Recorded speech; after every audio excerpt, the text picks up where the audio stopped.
நான் தெரியாமல் தான் கேட்குறேன்.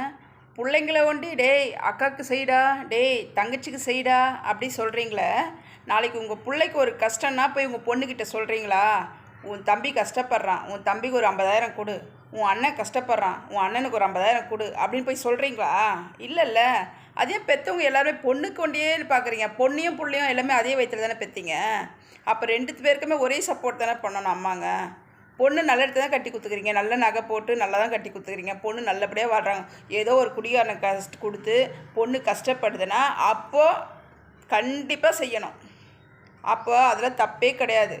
ஒவ்வொரு அம்மாங்க பொண்ணுங்க நல்ல இடத்துல கட்டி கொடுத்து நல்லா வாழ்ந்தால் கூட பிள்ளைங்களை ஒரே டார்ச்சர் பண்ணுறீங்க. இதனால் பிள்ளைக்கும் பிள்ளையோட பொண்டாட்டிக்கும் சண்டை வருது. சரியா? உங்கள் அக்கா நல்லா தானே இருக்கிறாங்க, அவங்களுக்கு என்ன குறை, நீ எதுக்கு செய்கிற, நம்ம கஷ்டப்படுவோம் அவங்க தராங்களா, இதுவே அவங்களுக்குள்ளே அப்போ புள்ள வாழ்க்கை கெட்டு போதேன்னு உங்களுக்கு கவலையே இல்லை. பொண்ணு நல்லா இருந்தால் போதும்.